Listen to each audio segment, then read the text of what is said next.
Welcome to Magnificent Monday.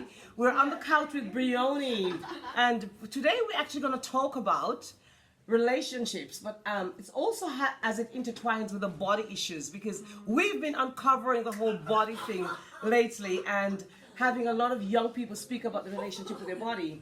And today we want to talk about women in relationship and how men treat them.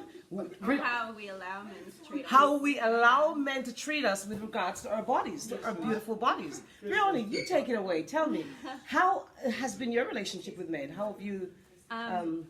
It's basically all of my relationships with men have been directly linked to how I view myself and the relationship I have with my body as well. When I'm more self-conscious or concerned about how I look or how I'm feeling or who I am as a person, then I think that I deserve to be treated with less respect than I know I actually really do deserve. So you allow them to do that. But are you actually saying then that women, consciously think they're not worth it, and they allow men to treat them and disrespect their bodies? Yeah. And I know that for me, from experience, when I've done that, it's mainly been because I didn't think I deserved any better, or I didn't think I could be treated any better, or would find someone that would treat me better. So you're thinking there's a lack of good men out there. How can a woman who looks as stunning as you, blue-eyed, blonde hair, 6-foot supermodel body, be having a conversation that says, I don't think I could find anyone to treat me any better, or that's what I deserve?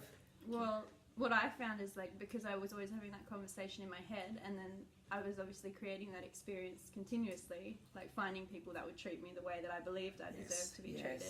That's all I saw in my reality. So I never saw good relationships, or when I did, it seemed like something out of reach, something I couldn't actually achieve myself. I really love that. Guys, this is very powerful sharing, because what Brehoni is saying is that as a stunning, beautiful, amazing woman that she is, we can see that she wasn't feeling the alignment with her beauty, with her divinity, her amazing, sexy body, legs that go to heaven, I say. That's how I look at them legs, gorgeous, with 6-foot legs, beautiful. So she's actually saying that because your thought process was saying you weren't deserving. Yeah. And so our thoughts also create our reality. And so this is really important for you to understand. And if you constantly think the same thoughts over and over, you're actually creating your own blueprint, your own value system based on not true thought, untruths. Yeah. Okay? And so where is that coming from? It's coming from cultural influences, what you see in television, social media, maybe. The relationships our parents have, because that's what you witness, the relationships you witness from parents or aunties, uncles, or family members when you're growing up, because that's all you see. And then you think that that's just the standard of a relationship.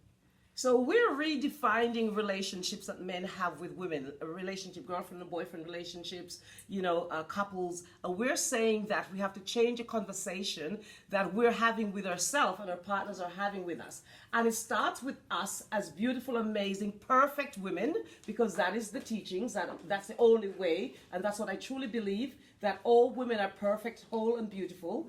And the minute you start to see yourself as already complete, therefore, you step into a different way of being. So if you felt that you were already enough and perfect and beautiful and magnificent, you wouldn't tolerate certain things in your life. So your thought process around who you are as a sexy, beautiful woman changes just by honoring the fact that you are already perfect and divine, right? Yeah. So can we then invite women to start having a different conversation about their beautiful bodies and the relationships that they're having in their lives, the type of relationships that you tolerate and put up with, and if, go on.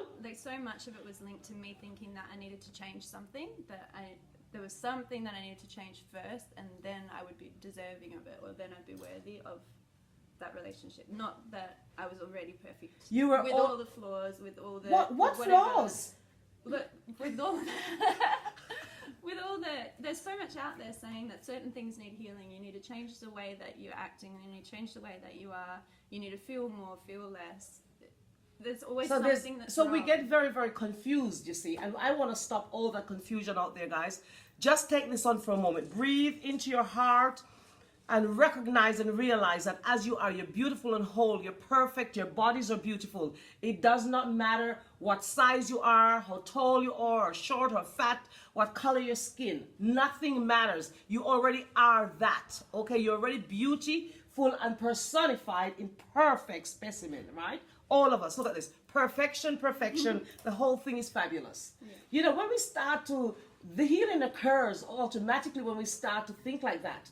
You know, you don't need to go and relive trauma. I mean, like in my situation, I've had a very tumultuous kind of childhood. I was raped. I went through a lot of trauma. There's so many aspects to my life. But when people look at me, I don't show up with victim, rape. No, I show up with perfect and whole. Those experiences happen. And everyone goes through experiences to help us grow and become our more amazing beings that we are. And strengthen us. The reason why we get bullied at school, you know, racism was a big part. You know, when even in the West, when I came here, you don't fit in, you don't look like. Everybody wanted to look like you. Everyone was like the blue-eyed blonde supermodel look, and then there's here chunky, shapely, big ass, big titty woman. That's me, young woman, and I felt I was fabulous because in my culture, you know, curve and bodies is celebrated. All bodies are celebrated. I never ever heard about people being obese at all until that word was never used. It's just people had different shapes, you see, and some people were more generous in their proportions. It was never a thing until I was westernized, and I'm like, what are they talking about? She's perfect, or he's there. And then like, oh, start, and I heard people criticize their bodies, and partners criticize their lovers, and I'm like, what are you doing? There's only a package of love there. All of this is love, you know what I mean? Because that's the source, you see, because we are pure love. And that's where we came from, and that's who we truly are. So if women now, listen to this is the sweetness. Should we tell them? If they start to just love being as they are, what they will notice is that things start to change and align and different. I've seen changes in you. I've seen such amazing changes in you because your confidence, for one, is up here. Your worth, your self-worth, you know? And you there's a lot more value. You really, you know. And I'm so much more confident in knowing that I don't need to settle for something, thinking that it's the only opportunity I'm going to get. And knowing that there is an abundance of amazing men out there. That's right, that's right. Welcome. And there's always going to be someone that can see how incredible you are. And you just got to see yourself as that as well. Yes, because you're a reflection of what is showing up in your life, you see. So if you're showing up as a fabulous, magnificent being and just, you know, light coming through all the cells of your body and you're lit up, other beings, the men and other friends around you come up and they show up like that.